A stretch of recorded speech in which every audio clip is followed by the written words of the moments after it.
So hello everyone, welcome to my YouTube channel NEET Sweet Chemistry. My name is Yarjan, आपका chemistry teacher. सो इस class में ये NEET के लिए बहुत इंपॉर्टेंट वीडियो होने वाली है क्योंकि इस क्लास में हम पूरा कोऑर्डिनेशन केमिस्ट्री, ठीक है, पूरा कोऑर्डिनेशन केमिस्ट्री का एनसीईआरटी वन शॉट करने वाले हैं लाइन बाय लाइन, जिससे आपके नीट में 16 मार्क्स पक्के हो जाएंगे. ठीक है, ये नीट के लिए आपका बहुत इंपॉर्टेंट चैप्टर है, तो इसको तो मिस मत करना. हम सिर्फ 1 घंटे में पूरा चैप्टर खत्म कर देंगे, सिर्फ और सिर्फ 1 घंटे में पूरा चैप्टर खत्म कर देंगे. अगर आप इस चैनल पर नए हैं तो please subscribe to my channel, like this video, क्योंकि इससे मुझे मोटिवेशन मिलेगा और मैं और अच्छा कंटेंट लेके आऊंगा. ठीक है, तो बिना देरी कर स्टार्ट करते वीडियो को. Let's begin. तो देखो, कोऑर्डिनेशन केमिस्ट्री में हमने पहले क्या पढ़ लिया था, ट्रांजिशन मेटल्स पढ़ लिए थे. From a large number of complex compounds in which the metal atoms are bound to a number of anions और neutral molecules by sharing of electrons. Coordination compounds में क्या होता है? कोऑर्डिनेशन कंपाउंड्स में कुछ अलग होता है. The chemistry of coordination compounds is an important and challenging area of modern inorganic chemistry. New concepts of chemical bonding and molecular structure have provided insights into the functioning of these compounds as vital components of biological system. ये बहुत ही important compounds होते हैं किसके लिए? Biological system के लिए.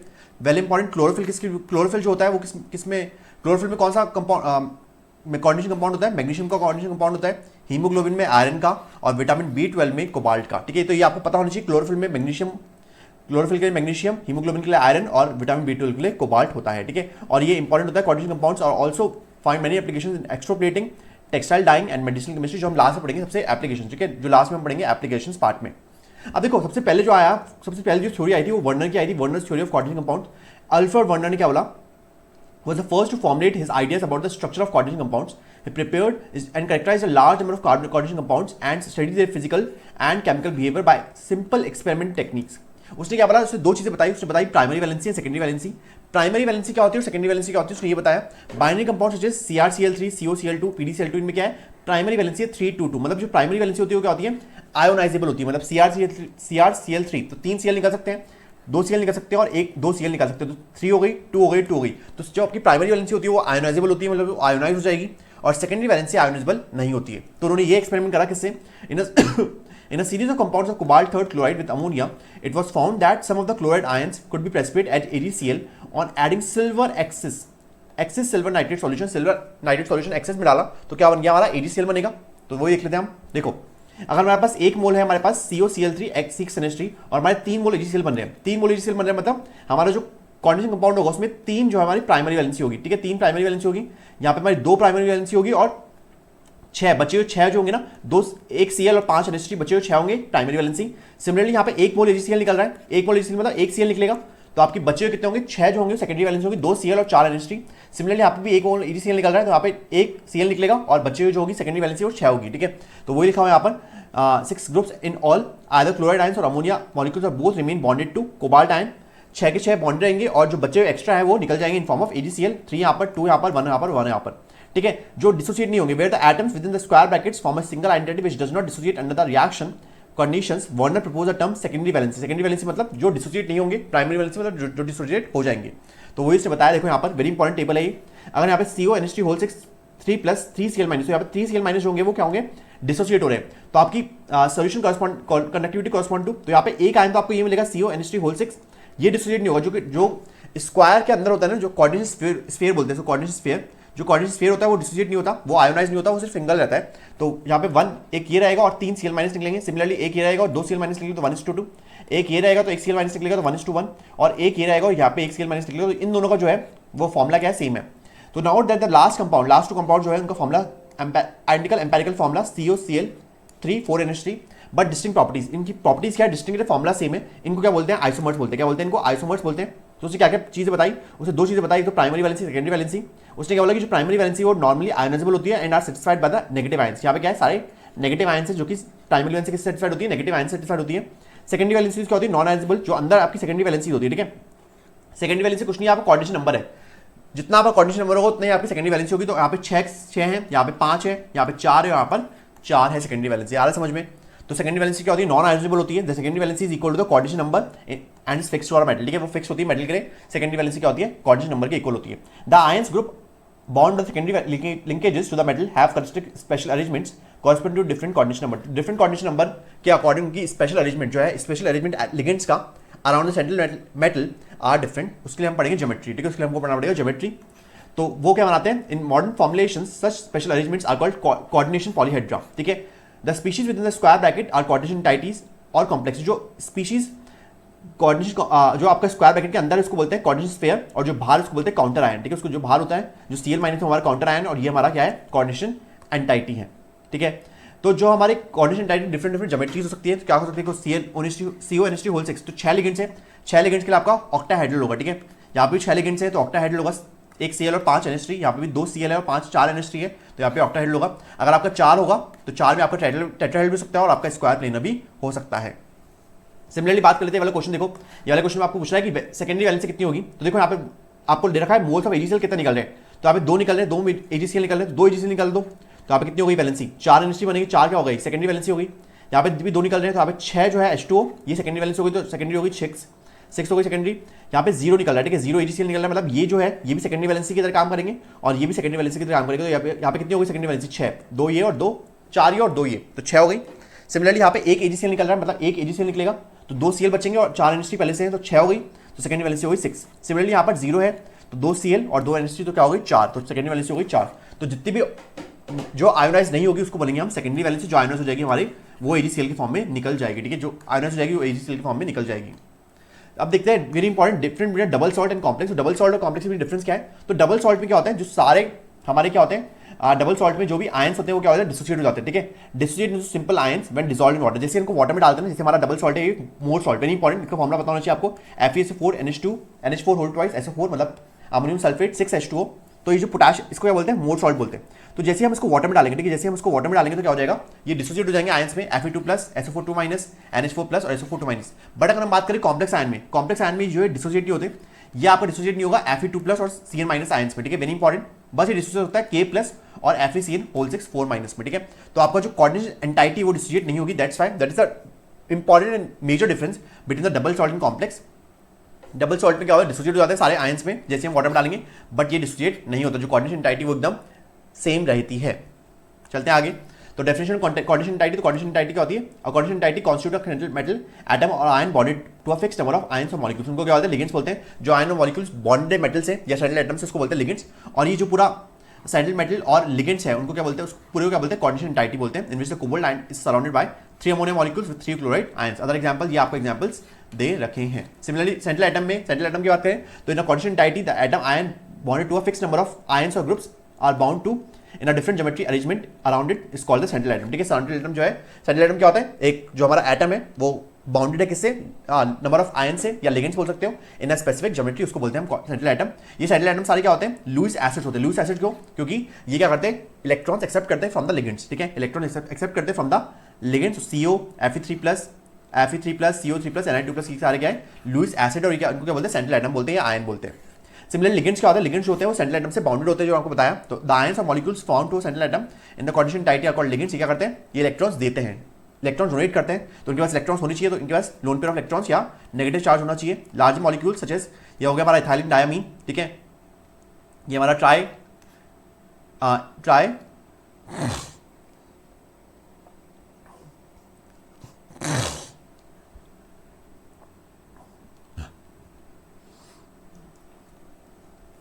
ये हो गया हमारा इथाइलिन डायमीन, ये भी हमारा लिगेंड है। और इवन मैक्रोमोलिक्यूल्स जैसे प्रोटीन्स भी क्या होते हैं एज अ लिगेंड की तरह बिहेव करते हैं।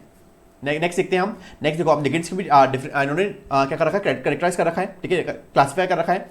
तो when ligand is bound to a metal through a single donor, single donor है सिर्फ, सिंगल डोनर उसको बोलते हैं unidentate. Example Cl minus H2O और NH3, मतलब एक लोन पेयर डोनेट करेंगे तो उनको बोलते हैं यूनिडेंटेड। अगर 2 लोन पेयर डोनेट करेंगे तो उनको बोलेंगे डाइडेंटेड बोल सकते हैं, बाइडेंटेड बोल सकते हैं। मतलब एक ही लिगेंड 2 लोन पेयर डोनेट कर रहा है, 2 हमारे वहां पे क्या है 2 डोनेटिंग स्पीशीज है, लेकिन 2 डोनर एटम्स है, एक ही लिगेंड में 2 डोनर एटम्स, उसको बोलते हैं बाइडेंटेड। तो डाइडेंटेड, तो यहाँ पे इथाइलिन डायमीन जो इथेन 1,2 डायमीन, यहाँ पे एक ये वाला एंड डोनेट करेगा, ये वाला एंड डोनेट करेगा, तो यहाँ पे 2 डोनर एटम्स है, that's why it's called bidentate. 3 के लिए क्या हो जाएगा ट्राइडेंटेड, 4 के लिए टेट्राडेंटेड, 5 के लिए पेंटाडेंटेड और 6 के लिए, ठीक है, 6 के लिए बोलते हैं polydentate. Polydentate example very important, ethylene diamine tetra acetate ion EDTA4 minus, ठीक है, ethylene diamine tetra acetate ion, इसका स्ट्रक्चर है ये आपका, ठीक है। क्या हो गया यहाँ पर टेट्रा एसिटेट आयन, तो 4 ये हो गए, तो 4 ऑक्सीजन डोनेट करेंगे और 2 नाइट्रोजन डोनेट करेंगे, तो कितने डोनेट एटम्स कितने हो गए 6 हो गए, 6 हो गए। इसको बोला हेक्साडेंटेट, क्या बोलेंगे इसको हेक्साडेंटेट लिगेंड, और इसको पॉलीडेंटेट लिगेंड बोल सकते हैं, हेक्साडेंटेट लिगेंड भी बोल सकते हैं, जहाँ पे आपके 2 नाइट्रोजन होंगे और 4 ऑक्सीजन एटम्स होंगे। सिमिलरली अगर हम बात करें किलेट लिगेंड की, किलेट लिगेंड में क्या होगा, व्हेन डाई और पॉलीडेंटेट लिगेंड यूजेस 2 और more donor atoms simultaneous to bind a single metal ion, जो बाइडेंटेड आपका लिगेंड है वो 2 डोनर एटम से डोनेट करेगा, जो दो दोनों एटम से डोनेट करेगा तो वहाँ पे एक रिंग बन जाएगी। क्या बन जाएगी? रिंग बन जाएगी। उसको बोलते हैं किलेट लिगेंड। ठीक है, उसको बोलेंगे chelate ligand. The number of such chelating ligands is called the density of the ligands. Such complex called chelate complex tend to be more stable than the simpler complex containing unidentate ligands. तो जिसमें chelate ligands होते हैं, जिसमें ring formation हो रही है, वो ज्यादा स्टेबल होंगे, वो कॉम्प्लेक्स ज्यादा स्टेबल होंगे then as compare to the वो कॉम्प्लेक्स जो कि जिसमें यूनिडेंटेड लिगेंड्स हैं। ठीक है, अब नेक्स्ट आते हैं ambidentate ligand. एम्बीडेंटेड ligand very important, ये बायडेंटेड जैसे होते हैं बट एम्बीडेंटेड और बायडेंटेड में डिफरेंस होता है। एम्बीडेंटेड लिगेंड्स मतलब वो बायडेंटेड होते हैं बट एक टाइम पे एक ही डोनर एटम डोनेट करेगा। वेरी इंपॉर्टेंट, एक टाइम पे एक ही डोनर एटम डोनेट करेगा। तो क्या होता है? The ligands which have two different donor atoms and either of the two ligands, ligands बोलते हैं, लिगेंड्स मतलब प्लूरल हो गया, और in the complex is called ambidentate, मतलब एक टाइम पे एक ही जो आपका डोनर एटम है डोनेट करेगा, दूसरे टाइम पे दूसरा डोनेट करेगा। तो एग्जांपल, दो एग्जांपल यहाँ पे आपके नाइट्रिटो एन और नाइट्रिटो ओ को लिखा हुआ है, तो यहाँ पे एन डोनेट कर रहा है। ठीक है, इस कॉम्प्लेक्स में आपका एन डोनेट कर रहा है, इस कॉम्प्लेक्स में आपका ओ डोनेट कर रहा है। NO2 है, ये भी NO2 है। यहाँ पे एन डोनेट कर रहा है इसलिए इसको बोला नाइट्रिटो एन, यहाँ पे ओ डोनेट कर रहा है इसलिए बोला नाइट्रिटो ओ। सिमिलरली थायोसाइनेटो की बात करें तो यहाँ पे सल्फर डोनेट कर रहा है, तो यहाँ पे सल्फर डोनेट कर रहा है इसलिए एस लिखा, थायोसाइनेटो एस। यहाँ पे नाइट्रोजन डोनेट कर रहा है इसलिए उसको लिखा थायोसाइनेटो एन। तो एक टाइम पे एक ही डोनेट करेगा, उसको बोलते हैं एम्बीडेंटेड लिगेंड। तो SCN minus ion can coordinate through sulphur और नाइट्रोजन एटम, जो हमने देख लिया। नेक्स्ट आते हैं कोऑर्डिनेशन नंबर। तो कोऑर्डिनेशन नंबर मैंने बताया, coordination number is equal to secondary valence, जितने नंबर ऑफ लिगेंड्स आपके डोनर एटम से अटैच्ड है, ठीक है, आपके सेंट्रल एटम से अरेंज्ड है, उसको बोलेंगे हम कोऑर्डिनेशन नंबर। तो coordination number of central atom in a complex can be defined as the number of ligand donor atoms to which the metal is directly bonded. Directly bonded होते हैं, ठीक है, डायरेक्टली बॉन्डेड होते हैं। जैसे PTCl6 में कितना हो जाएगा? हेक्सा, तो आपके कितना हो जाएगा? Coordination number 6। यहाँ पे भी आपका कोऑर्डिनेशन नंबर 4 हो जाएगा, ठीक है, 6 एंड 4। सिमिलरली कॉम्प्लेक्स अगर यहाँ बात करें, वेरी इंपॉर्टेंट, देखो यहाँ पे बायडेंटेड लिगेंड है। बायडेंटेड लिगेंड में क्या होगा? एक जो डोनर एटम है, एक जो आपका लिगेंड है, वो उसमें दो डोनर एटम्स होंगे, उसमें दो डोनर एटम्स होंगे, तो एक लिगेंड से आपके दो डोनर एटम्स हो रहे हैं, मतलब एक लिगेंड से दो कोऑर्डिनेशन नंबर हो रहे हैं, तो तीन लिगेंड से कितने हो जाएंगे? यहाँ पे तीन लिगेंड से, तो तीन लिगेंड से क्या हो जाएगा? 3 to 6, तो 6 हो जाएगा, तो कोऑर्डिनेशन नंबर, ठीक है, इससे कोऑर्डिनेशन नंबर क्या हो जाएगा? 6 हो जाएगा, क्योंकि यहाँ पे बायडेंटेड लिगेंड है। बायडेंटेड लिगेंड में दो डोनर एटम्स होते हैं, ठीक है, बायडेंटेड लिगेंड में डेंसिटी कितनी होती है? 2 होती है, तो दो डोनर एटम्स हो जाएंगे। सिमिलरली इथाइलिन डायमीन EN में हो जाएगा दो डोनर एटम, तो 6 हो जाएगा यहाँ पर भी, ठीक है, यहाँ पे 6 हो जाएगा, बिकॉज ये क्या है? बायडेंटेड और डायडेंटेड लिगेंड बोल सकते हैं। वेरी इंपॉर्टेंट, देख लो, ध्यान से देख लो ये वाला, कि जो आपकी कोऑर्डिनेशन नंबर होगा वो हम सिग्मा बॉन्ड्स निकाल सकते हैं, कितने सिग्मा बॉन्ड्स बन रहे हैं। पाई बॉन्ड्स है, pi bonds if formed during the ligand and central metal ion are not counted for this purpose. तो आप पाई बॉन्ड्स को काउंट नहीं करोगे कोऑर्डिनेशन नंबर निकालने में, आप सिर्फ और सिर्फ सिग्मा बॉन्ड्स को काउंट करोगे कोऑर्डिनेशन नंबर निकालने में। नेक्स्ट आता है आपका कोऑर्डिनेशन स्फीयर। तो कोऑर्डिनेशन स्फीयर मैंने बताई दिया, central metal ion and the ligands attached to it are enclosed in square bracket. जो स्क्वायर ब्रैकेट में होते हैं उनको बोलते हैं coordination sphere, and is collectively termed as coordination sphere. The ionisable groups are written outside the bracket, उनको बोलते हैं काउंटर आयंस। जैसे FeCN6 4-, तो ये क्या आपका, ये आपका क्या है?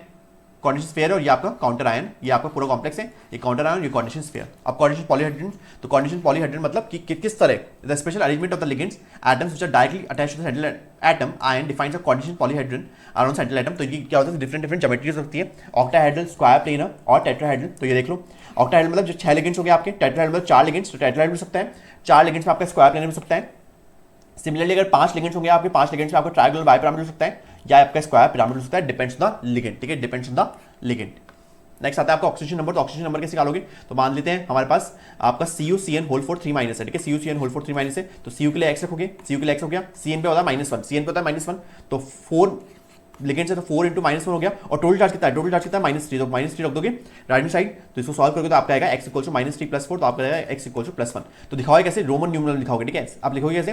Cu1 लिखोगे, ठीक है, Cu1 लिखोगे, तो that's how you can find the oxygen number on any particular coordination sphere, ठीक है। सिमिलरली होमोलैप्टिक और हेटेरोलैप्टिक कॉम्प्लेक्स होते हैं। होमोलैप्टिक कॉम्प्लेक्स मतलब सारे एक ही तरह के लिगेंड्स होते हैं, ठीक है, सारे एक ही तरह के, only one kind of donor groups मतलब लिगेंड्स होते हैं। जैसे यहाँ पे सारे के सारे 6 NH3, तो सारे के सारे NH3 है, इनको बोलते हैं होमोलैप्टिक। होमोलैप्टिक मतलब होमो मतलब same, complexes in which a metal is bound to more than one kind of donor atoms. तो यहाँ पे दो तरह के डोनर एटम्स है, जहाँ पे 4 NH3 और 2 Cl है, तो इनको बोलेंगे हेटेरोलैप्टिक, मतलब डिफरेंट तरह के डोनर एटम्स अटैच्ड। तो हेटेरोलैप्टिक सेम है, तो होमोलैप्टिक।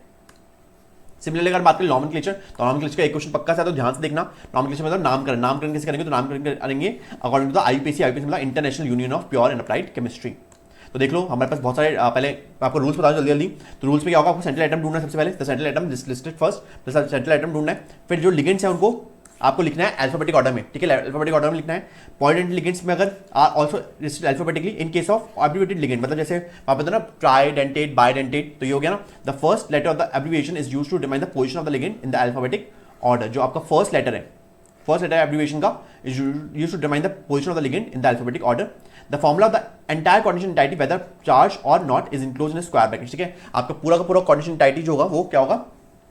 चाहे चार्ज हो या ना हो, वो इनक्लोज होगा स्क्वायर ब्रैकेट्स में। When ligands are polyatomic their formula is enclosed in parenthesis ligands. तो अगर आपका लिगेंड्स जो है पॉलीएटमिक है तो आप इनको लिखोगे ब्रैकेट्स में, ठीक है, इनको लिखोगे आप ब्रैकेट्स में, ठीक है, पैरेंथेसिस में। There should be no space between the ligands and the metal ion with the coordination sphere, ठीक है, आपका स्पेस नहीं होना चाहिए, आप एक स्पेस नहीं होना चाहिए कोऑर्डिनेशन स्फीयर में। व्हेन द फॉर्मूला, ये आपके फॉर्मूले के लिए, ठीक है, आपका फॉर्मूले के लिए, when the formula of charge coordination entity is to be written without that of the counter ion, the charge is indicated outside the bracket. तो अगर आपका आप काउंटर आयन लिख रहे हो तो आपका जो चार्ज है वो, आपका जो चार्ज है वो क्या होना चाहिए, काउंटर जो आपका स्क्वायर ब्रैकेट उसके बाहर आना चाहिए, ठीक है, आपका जो चार्ज है वो स्क्वायर ब्रैकेट के बाहर आना चाहिए जब आप काउंटर आयन नहीं लिख रहे हो, ठीक है। The charge of the cation is balance by the charge of the anion, जो आपका कैटायन का चार्ज है वो बैलेंस होगा किससे, एनायन से, और आपका बाहर वाला चार्ज आ जाएगा, ठीक है, बाहर वाला चार्ज आ जाएगा। सिमिलरली अगर मार्क करें नेमिंग की, तो नेमिंग के लिए वेरी इंपॉर्टेंट, नेमिंग मतलब कि नामकरण करना, ठीक है। अभी हमने क्या करा, फॉर्मूला, आपका फॉर्मूला कैसे लिखना है वो बताया, अब आपको फॉर्मूले से नेम कैसे लिखना है वो दिख रहा हूँ, ठीक है। The cation is name first, हमेशा कैटायन लिखना है पहले, आप कैटायन लिखना है, चाहे पॉजिटिव चार्ज हो चाहे नेगेटिव चार्ज हो, आपको हमेशा कैटायन लिखना है, ठीक है, चाहे आपका कोऑर्डिनेशन एंटाइटी पॉजिटिवली हो या नेगेटिवली हो। अगर आपका कोऑर्डिनेशन एंटाइटी पॉजिटिव है तो आपको वो लिखना है कैटायन, अगर आपका काउंटर आयन कैटायन है तो वो लिखना है आपको cation. The ligands are named in the alphabetic order before the name of the central metal, central atom और ion, this procedure reverse from writing formula, ठीक है। जो लिगेंड्स है वो अल्फाबेटिक ऑर्डर में होना चाहिए, names of the before the name of the central atom. तो पहले आपको लिगेंड्स लिखने हैं फिर सेंट्रल एटम का नाम लिखना है, ठीक है, पहले आपको लिगेंड्स लिखने हैं फिर सेंट्रल एटम का नाम लिखना है। Name of the ionic ligands, अगर एनायनिक लिगेंड्स हो तो उनके लास्ट में क्या आएगा, ओ आएगा, ठीक है, जैसे क्लोरिडो, ठीक है, क्लोरिडो हो गया। अगर आपके न्यूट्रल लिगेंड्स हो तो वहाँ पे क्या होगा, सिंपल नेम हो गया, जैसे अमीन हो गया, तो NH2 के लिए अमीन हो गया, H2 के लिए आपका एक्वा होगा, ठीक है, वेरी इंपॉर्टेंट, वाटर मत लिख देना, एक्वा होता है AQUA। सिमिलरली कार्बन के लिए होगा आपका CO, नाइट्रोजन के लिए आपका NO के लिए नाइट्रोसिल हो जाएगा, ठीक है। While writing the formula of coordination entity these are enclosed in brackets. Prefixes अगर मोनो या अगर एक लिगेंड है तो मोनो लिखोगे, मोनो लगाने की जरूरत नहीं है, एक लिगेंड तो एक लिगेंड लिखोगे, अगर दो है तो ड्राई और ट्राई, ठीक है। तो when right the names of the ligands including numerical prefix, अगर आपके लिगेंड्स में न्यूमेरिकल प्रीफिक्स आ रहा है, ठीक है, ट्राई आ रहा है, डाई आ रहा है, तो वहां पे आप जो टर्म लगाओगे वो क्या लगाओगे, बिस, ट्रिस, टेट्रा किस are used to the use a ligand to which they prefer being placed in parenthesis. For example यहाँ पे देखो आपका जो है PPH3 क्या होता है, ट्राइफिनाइल फॉस्फीन, तो ट्राइफिनाइल फॉस्फीन पहले से ट्राई आ रहा है, पहले से ट्राई आ रहा है, पर PPH3 दो है, तो दो के लिए क्या लगाओगे आप, बाएं मत लगा देना, दाएं मत लगा देना, क्या लगाओगे, बिस लगाओगे, ठीक है, क्या लगाओगे, बिस लगाओगे, तो यहाँ पे आएगा बिस ट्राइफिनाइल फॉस्फीन निकल 2, ठीक है, निकल 2। तो आपको जो आपका ऑक्सीजन स्टेट है वो लास्ट में लिखनी है। तो देखो यहाँ पे आपका आएगा, पहले आएगा आपका लिगेंड, तो क्लोरो है तो डाई क्लोरिडो बिस ट्राइफिनाइल फॉस्फीन निकल 2। देखो वेरी इंपॉर्टेंट, जो आपका जो अभी आपके एनायनिक लिगेंड्स होंगे विल एंड विद आइडो, ठीक है, so that chloro will become chlorido, तो क्लोरिडो होगा, क्लोरो मत लिख देना, क्लोरिडो होता है, ठीक है। तो वेरी इंपॉर्टेंट, तो यहाँ से लिखना oxygen state of the metal in cation anion और neutral coordination entities is indicated by Roman numeral in parenthesis. तो आपको लिखना है रोमन न्यूमरल, मतलब 2 लिखना है तो आपको ऐसे लिखना पड़ेगा 2, ठीक है। सिमिलरली देख लो वेरी इंपॉर्टेंट, अगर आपका जो कोऑर्डिनेशन कॉम्प्लेक्स है, ठीक है, आपका कोऑर्डिनेशन एंटाइटी है वो क्या है, अगर कैटायन है तो आप सिंपल लिखोगे प्लेटिनम। अगर आपका एनायन है, तो आपको लास्ट में 8 लगाना है, ठीक है, आपका लास्ट में 8 लगाना है। जैसे ये वाला जो कोऑर्डिनेशन एंटाइटी आपको नेगेटिव है, वो एनायनिक है आपकी कोऑर्डिनेशन एंटाइटी, तो लास्ट में आप कोबाल्ट लिखोगे, कोबाल्ट 8 लिखोगे, लास्ट में 8 लगा दोगे। Similarly for some metals Latin names are used in the complex anion, तो लैटिन नेम्स जैसे आयरन है तो यहाँ पे आयरन 8 नहीं लिखोगे, आप लिखोगे फेर 8, ठीक है, आप आयरन 8 नहीं लिखोगे, आप लिखोगे फेर 8। नेक्स्ट देखते हैं, the neutral complex molecule is named similar to that of complex एटायन, ठीक है, जो न्यूट्रल कॉम्प्लेक्स होगा वो सेम होगा जो कॉम्प्लेक्स एटायन होगा। एनायनिक में आपको 8 लगाना है, ठीक है, एनायनिक में आपको 8 लगाना है। सिमिलरली वाला देख लो, CrNH3H2O3Cl3, तो आपको पहले जो पहले आ रहा है ना वो हो गया कोऑर्डिनेशन, वो हो गया पॉजिटिव एंटाइटी, ये हो गया पॉजिटिव और ये हो गया नेगेटिव, ठीक है। तो पहले आपको पॉजिटिव ध्यान देना, पॉजिटिव में लिगेंड्स लिखने हैं आपको, तो लिगेंड्स क्या है, 3 आपके NH3 है तो ट्राई अमीन हो गया, और 3 आपके एक्वा है तो ट्राई एक्वा हो गया, तो ट्राई अमीन ट्राई एक्वा। फिर आपको लिखना है मेटल का नाम, मेटल हो गया क्रोमियम, अब क्रोमियम पॉजिटिव है, तो क्रोमियम ही होगा, क्रोमेट नहीं होगा, ठीक है, क्रोमियम। फिर Cl3, क्रोमियम के पहले आपको क्या लिखना है, ऑक्सीजन स्टेट लिखना है, ऑक्सीजन स्टेट कैसे निकालोगे, तो x इस पे 0 इस पे 0, तो x प्लस 0 0, और ऊपर देखो इस पूरे पे चार्ज कितना है, ये Cl3 तो यहाँ पे कितना आ जाएगा, +3 आ जाएगा, ठीक है, यहाँ पे कितना आ जाएगा, +3 आ जाएगा, ठीक है, यहाँ पे कितना आ जाएगा, +3 आ जाएगा, तो पूरे पे चार्ज कितना हो गया, +3, तो Cr पे कितना चार्ज हो गया, +3 हो गया। तो थर्ड और लास्ट में Cl जो है वो आपका नेगेटिव है, Cl जो है आपका नेगेटिव है तो एनायनिक है, तो इसको बोलेंगे क्लोराइड, क्या लिखोगे, क्लोराइड। क्लोरिडो मत लिख देना, क्लोरिडो हम लिखेंगे जब आपका Cl जो है वो लिगेंड काम कर रहा हो, पर यहाँ पे लिगेंड की तरह काम नहीं कर रहा है, यहाँ पे क्या काम कर रहा है, काउंटर आयन की तरह काम कर रहा है, इसलिए यहाँ पे लिखोगे क्लोराइड, ठीक है, क्लोराइड लिखोगे।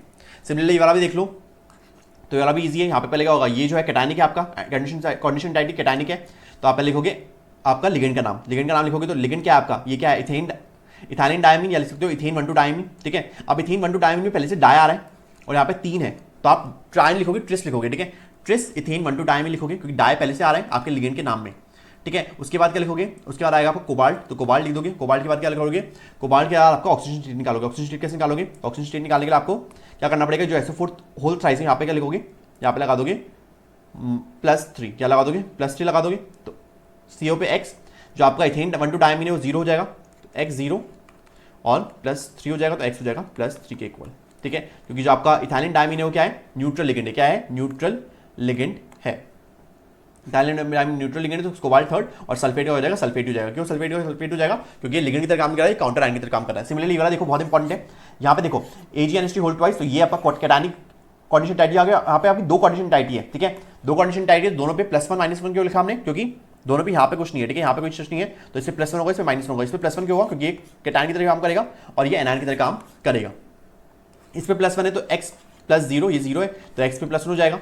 सिमिलरली इस पे इसका निकालना है, तो x इस पे कितना आता है -1, तो -1 × 2 -2 हो गया, तो x - 2 = -1, x = +1, तो दोनों पे कितना हो गया, +1 हो गया। तो आप लिखोगे डायमीन, पहले कैटायनिक का लिखोगे, पहले कैटायनिक का लिखोगे तो डायमीन हो गया, फिर इसके लिए सिल्वर लिखोगे, सिल्वरेट मत लिख देना। ठीक है, सिल्वरेट मत लिख देना क्योंकि ये कैटायनिक है। ठीक है, सिल्वर लिखोगे सिंपल, और जो ऑक्सीजन स्टेट है वो 1 है। सिमिलरली आप एनायनिक कोऑर्डिनेशन स्फीयर के लिखोगे तो यहाँ पे डायसाइनो हो जाएगा, डायसाइनिडो। ठीक है, क्योंकि CN- से डायसाइनिडो हो जाएगा।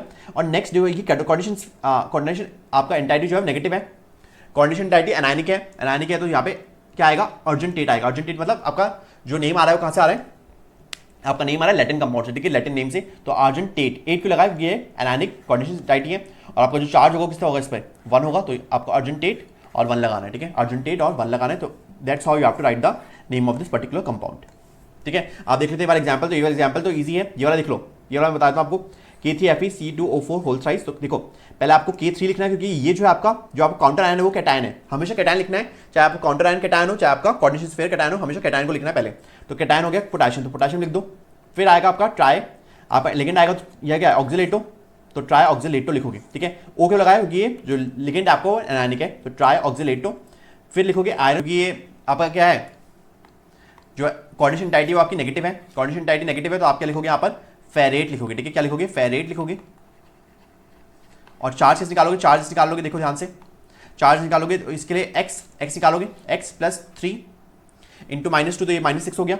और चार्ज कितना है, -3 है, कोऑर्डिनेशन एंटाइटी क्या है आपकी नेगेटिव है, एनायनिक है, तो -3 हो गया, तो x = -3, तो x हो गया +3, तो यहाँ पे लिख दोगे आप +3, यहाँ पे क्या लिख दोगे आप +3 लिख दोगे। ठीक है, that's how you have to write the name, तो आपका नाम हो जाएगा पोटेशियम ट्राइऑक्सिलेटो फेरेट थर्ड। ठीक है, फेरेट क्यों आया, क्योंकि आपकी जो कोऑर्डिनेशन एंटाइटी हो गया है नेगेटिव है। ठीक है, चलते हैं आगे। सिमिलरली ये वाला देख लो, ये वाला जो एग्जांपल है, ये वाला एग्जांपल करा रहा हूँ मैं आपको। ठीक है, ये वाला एग्जांपल करा रहा हूँ, ध्यान से देख लो, PTNH3 होल ट्वाइस ClNH3 2, तो इसको क्या बोलेंगे, इसको क्या बोलेंगे, इसको बोलेंगे मिथेन अमीन बोल सकते हो या मिथाइल अमीन बोल सकते हो, दोनों ही करेक्ट है, मिथेन अमीन या methyl Amin.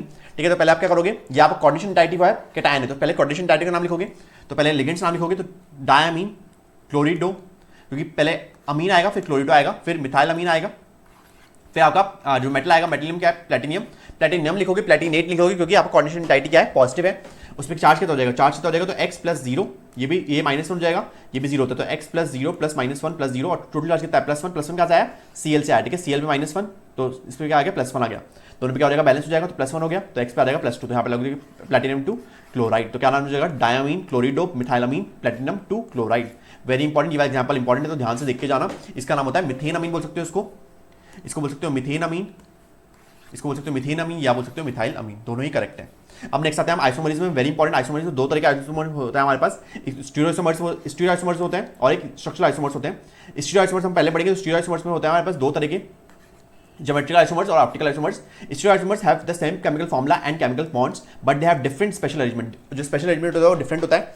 Structural isomers have different bonds, structure isomers में डिफरेंट बॉन्डिंग होती है, बट यहाँ बॉन्डिंग सेम होती है। ठीक है, जो स्टीरियो आइसोमर्स होते हैं उनमें बॉन्डिंग सेम होती है, केमिकल फॉर्मूला सेम होता है, बट जो स्पेशल अरेंजमेंट होता है, जो स्पेस में लिगेंड्स अरेंज होते हैं वो डिफरेंट होते हैं। तो ध्यान से देख लो, पहले हमको पढ़ना है ज्योमेट्रिक आइसोमर्स। ज्योमेट्रिक आइसोमर्स आप कब पढ़ सकते हो, जब आपके हेटेरोलेप्टिक कॉम्प्लेक्स होंगे। ठीक है, अगर होमोलेप्टिक कॉम्प्लेक्स होंगे तो आप उसमें ज्योमेट्रिक आइसोमर्स नहीं बना सकते हो। तो आपके ये जो ग्रुप्स है वो ये डिफरेंट होने चाहिए। तो यहाँ पे 2 तरह के होते हैं, सिस और ट्रांस। सिस मतलब जो आपके दोनों सेम ग्रुप्स है वो सेम साइड पे होंगे, और ट्रांस मतलब जो आपके दोनों सेम ग्रुप्स है वो क्या होंगे, डिफरेंट साइड होंगे। तो NH3 सेम डिफरेंट साइड है और Cl भी डिफरेंट साइड है। सिमिलरली यहाँ पे देखो, ये ऑक्टाहेड्रल आपका, तो ऑक्टाहेड्रल पे आपके देखो दो जो सेम है ना, दो जो सेम है उनसे उनके रिस्पेक्ट आप बनाओ, तो आपके Cl जब सेम साइड पर है, ठीक है, सेम साइड पर है, तो ये हो गया आपका सिस। Cl अपोजिट साइड पे है तो आपका ट्रांस हो गया। ठीक है, NH3 को देखना ही नहीं है, NH3 को जहाँ पे आपको जगह मिल रही है वो NH3 बना दो वहाँ पर, और Cl को बना दो अपोजिट साइड, तो ट्रांस हो गया। Cl को बना दो सेम साइड, तो हो गया सिस। ठीक है, तो ज्योमेट्रिकल आइसोमर्स है सिस और ट्रांस। नेक्स्ट देखो आप, नेक्स्ट हमारा आइसोमरिज्म आता है। ये भी हमारा देखो, ये हमारा ऑक्टाहेड्रल कॉम्प्लेक्स है जिसमें आपके 2 EN लगे हुए हैं और 2 Cl लगे हुए हैं। तो यहाँ पे भी Cl को देखो आप, तो Cl आपको सेम साइड है, तो यहाँ पे सिस हो गया वाला, और Cl जो है वो डिफरेंट साइड है, देखिए अपोजिट साइड में आपका क्या हो गया, ट्रांस हो गया, ठीक है, सिस एंड ट्रांस ऐसे बनेंगे। वेरी इंपॉर्टेंट, अगर आपका Ma3B3 अगर आपका कॉम्प्लेक्स जो है Ma3B3 जैसा है, another type of geometrical isomers occurs in the octahedral coordination entities of the type Ma3B3, मतलब वहाँ पे 3 लिगेंड्स आपके सेम है और 3 लिगेंड्स आपके सेम है, मतलब 3 लिगेंड्स आपके सेम है और 3 लिगेंड्स आपके सेम है, तो वहाँ पे फैक और मर आएगा, ठीक है, फैशल और मेरिडोनल आएगा। फैशल मतलब क्या होगा, जो आपके सारे लिगेंड्स होंगे, जो सेम लिगेंड्स होंगे, occupy adjacent position at the corners of the octahedral face, ठीक है, वो क्या करेंगे, एडजेसेंट पोजीशन पे अरेंज होंगे, मतलब तीनों देखो NH3 तीनों सेम है ना आपके, और NO2 तीनों सेम है आपके, तीनों सेम पोजीशन पे है, एडजेसेंट पोजीशन मतलब एक दूसरे के पास है, तो इसको बोलेंगे फैक, क्या बोलेंगे इसको, फैक। बट यहाँ पे देखो NH3 दो NH3 सेम है और एक NH3 क्या हो गया, उसके अपोजिट हो गया, इसको बोलेंगे मर। वेरी इंपॉर्टेंट, इसको बोलेंगे मर, मतलब position are around the meridian of the octahedron, position क्या है, मेरिडियन पे है, ठीक है, मेरिडियन पे है अराउंड द ऑक्टाहेड्रन, उसको बोलेंगे हम, देखो दो तो पास में और एक क्या अपोजिट है, उसको बोलते हैं मर, तो इसको बोलेंगे फैक। फैक मतलब तीनों एडजेसेंट है, एक दूसरे के पास है, और मर मतलब दो पास में है और एक दूर है, उसको बोलेंगे मर। तो फैक और मर, तो आपको जब फैक और मर आप कब डिफाइन कर सकते हो, जब आपके 3 लिगेंड्स सेम और 3 लिगेंड्स सेम हो, 6 लिगेंड्स में 3 लिगेंड्स सेम और 3 लिगेंड्स सेम हो, Ma3B3 जैसा टाइप का स्ट्रक्चर हो। सिमिलर नेक्स्ट लिखते हैं ऑप्टिकल आइसोमर्स। ऑप्टिकल आइसोमर्स मतलब optical isomers are mirror images and cannot superimpose on one another, these are called enantiomers. मतलब मेरा हाथ देखो, अगर मैं इनको सुपरइम्पोज करना चाहूँ तो ये सुपरइम्पोज नहीं होंगे, क्योंकि थंब के ऊपर स्मॉल फिंगर आ गया, स्मॉल फिंगर के ऊपर थंब आ गया, ठीक है, स्मॉल फिंगर के ऊपर थंब आ गया, तो ये सुपरइम्पोज नहीं है, दैट्स व्हाई मेरे जो ये हैंड्स है वो क्या है, नॉन सुपरइम्पोजेबल है। सिमिलरली आपके जो कंपाउंड्स होंगे वो ऑप्टिकल आइसोमर्स कब होंगे, जब वो दोनों एक दूसरे के नॉन सुपरइम्पोजेबल मिरर इमेजेस होंगे। देखो ध्यान से देखो, ये जो है ना, ये आपको लग रहा होगा कि सुपरइम्पोज होंगे, पर सुपरइम्पोज नहीं होंगे, ठीक है, सुपरइम्पोज नहीं होंगे। ये जो है यहाँ पर आएगा और ये जो है यहाँ पर आएगा, ठीक है, ये जो है यहाँ पर आएगा। अगर इसको आप रखना चाहोगे ना, इसको आप रखना चाहोगे इसके ऊपर, तो ये सुपरइम्पोज नहीं होंगे, that's why they are optical isomers, that's why they are optical isomers. अगर हम बात करें, देखो इसमें हम बात करें, ये हमारा सिस है, अगर हम सिस के मिरर इमेज बनाए, सिस की मिरर इमेज बनाएंगे तो सिस और दोनों सिस मिरर इमेजेस जो होंगी ना, उस नॉन सुपरइम्पोजेबल होंगी, मतलब एक दूसरे के ऊपर सुपरइम्पोज नहीं होगी, नॉन सुपरइम्पोजेबल। अगर नॉन सुपरइम्पोजेबल है तो ऑप्टिकल आइसोमर्स हो जाएगी। बट अगर हम यही सेम अगर हम ट्रांस बनाए, इसका ट्रांस बनाए, तो इसका ट्रांस ऐसा बनेगा, इसका ट्रांस ऐसे बनेगा, तो ये जब आप ट्रांस जो है सुपरइम्पोज करोगे तो सुपरइम्पोज हो जाएंगे, ठीक है, ये दोनों एक दूसरे पे सुपरइम्पोज जाएंगे, CL एक दूसरे के ऊपर आ जाएंगे, और जो आपके EN है वो एक दूसरे के ऊपर आ जाएंगे, दैट्स व्हाई ट्रांस में no optical isomers. Very important, trans में no optical isomers, but cis में आपके ऑप्टिकल आइसोमर्स बन जाएंगे, ठीक है, तो ट्रांस में आपके ऑप्टिकल आइसोमर्स नहीं बनेंगे। तो इन the coordination entity this only the cis isomer show optical activity, cis isomer जो है ऑप्टिकल एक्टिविटी शो करेगा, बट आपका ट्रांस वाला ऑप्टिकल एक्टिविटी शो नहीं करेगा। चलते आगे। सिमिलरली फॉर्मूले दे रखे हैं, तो देखो आपको दे रखा है draw the structure geometrical isomers of NH3 whole twice and CN whole 4। तो आपको क्या बनाना पड़ेगा, यहाँ पे NH3 होल ट्वाइस की स्पेक्ट में आपको सिस और ट्रांस बनाने पड़ेंगे। तो NH3 पास में है तो सिस हो गया, NH3 अपोजिट है तो ट्रांस हो गया, ठीक है। अब बात कर लेते हैं हम सिस CrCl2 OX2 3- और ट्रांस बनाने। तो देखो ClCl को पास रख दो और ऑक्सिलेट को सामने रख दो, और ऑक्सिलेट को अपोजिट कर दो, ClCl को पास रख दो, ट्रांस हो गया आपका, और ये सिस हो गया। अब ऑप्टिकल एक्टिविटी पूछेंगे आपसे, अगर ऑप्टिकल एक्टिविटी पूछेंगे तो ClCl ये दोनों क्या है, ट्रांस वाला ऑप्टिकली इनएक्टिव होगा और जो सिस वाला होगा वो ऑप्टिकली एक्टिव हो जाएगा। तो सिस ऑप्टिकल एक्टिव होगा, ट्रांस ऑप्टिकली इनएक्टिव होगा। तो ऑप्टिकल एक्टिविटी पता होनी चाहिए आपको और ज्योमेट्रिकल आइसोमर्स भी पता होनी चाहिए।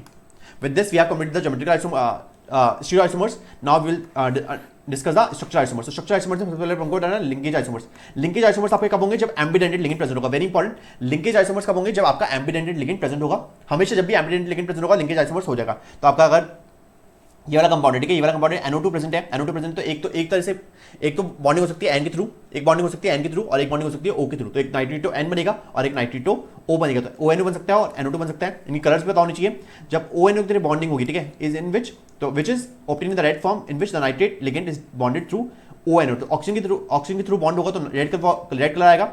अगर नाइट्रोजन के थ्रू बॉन्ड होगा, ठीक है, नाइट्रोजन के थ्रू बॉन्ड होगा तो आपका येलो कलर आएगा। तो आप कलर्स भी अलग अलग होंगे जब बॉन्डिंग होगी। तो उनकी प्रॉपर्टीज क्या होती है, डिफरेंट होती है, बट इनका स्ट्रक्चर क्या होता है, सेम होता है। मतलब की लिंकेज होती है वो डिफरेंट होती है, ठीक है, लिंकेज होती है डिफरेंट होती है। सिमिलरली कोऑर्डिनेशन आइसोमर्स मतलब फॉर्मुला सेम होता है, स्ट्रक्चर डिफरेंट होता है। कोऑर्डिनेशन आइसोमर्स मतलब जहां आपकी दो कोऑर्डिनेशन एंटाइटीज होगी, ठीक है, आपकी दो कोऑर्डिनेशन एंटाइटीज होगी, उनमें क्या होगा, लिगेंड का एक्सचेंज होगा। वेरी इंपॉर्टेंट, उनमें क्या होगा, इंटरचेंज होगा लिगेंड्स का between the cationic and anionic entities of different metal ions present in complex. देखो ये एक आपकी एंटाइटी है और ये आपकी दूसरी एंटाइटी है। इसका आप अगर आपको बोला जाए कोऑर्डिनेशन आइसोमर्स बना दो, इसका कोऑर्डिनेशन आइसोमर बना दो, क्या करोगे, CN को इधर ले जाओगे, NH3 को इधर ले जाओगे, ठीक है, CN को इधर ले जाओगे, NH3 को इधर ले जाओगे, तो आपको बन जाएगा NH3 वाला CrNH3 होल 6 और COCN होल 6। Cr के साथ CO के साथ आपका CN आ जाएगा और Cr के साथ आपका NH3 आ जाएगा, ठीक है, Cr के साथ आपका NH3 आ जाएगा। तो the NH3 ligands are bond to Cr2+ and the Cn- ligand to CO3+। तो जब भी आपकी दो कोऑर्डिनेशन एंटाइटीज होगी तो आपका कोऑर्डिनेशन आइसोमर बनेगा।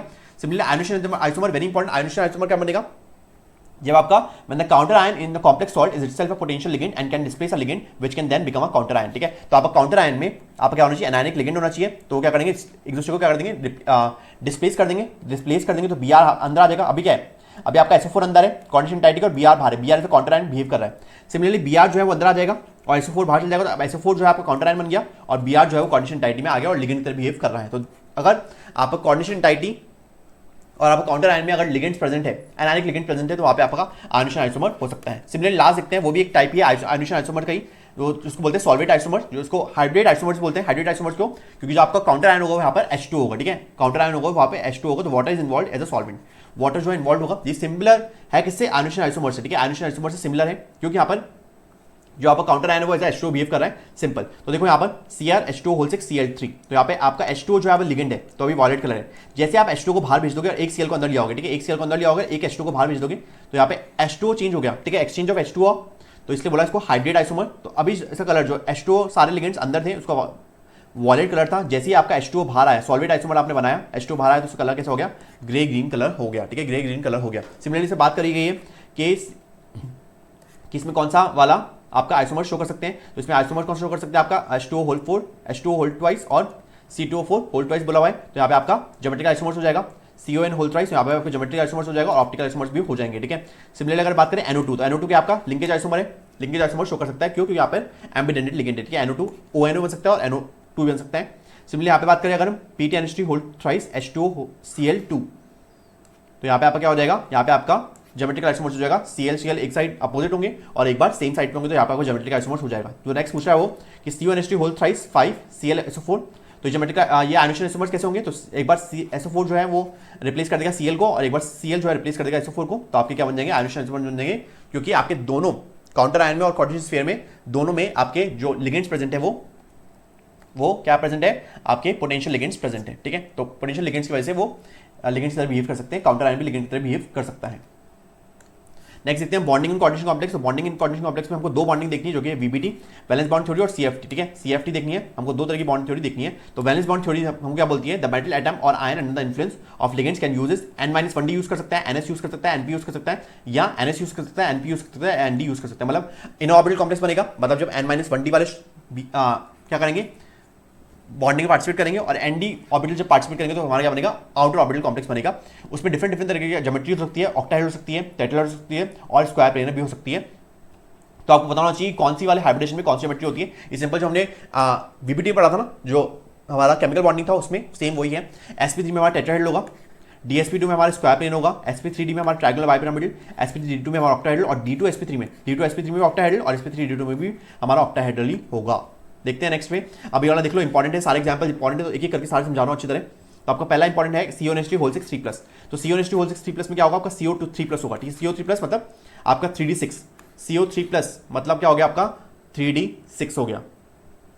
CO क्या होगा, 4:3d7 होता है, CO3+ क्या हो गया 3d6, क्योंकि आपका NH3 प्रेजेंट है। NH3 क्या होता है, स्ट्रॉन्ग लिगेंड होता है, हम इलेक्ट्रिक में पढ़ेंगे, ठीक है। NH3 हमारा स्ट्रॉन्ग लिगेंड होता है, हम पढ़ेंगे CFT में, ठीक है, CFT में। बट अभी इन्होंने कैसे करा, it is usually possible to predict the geometry.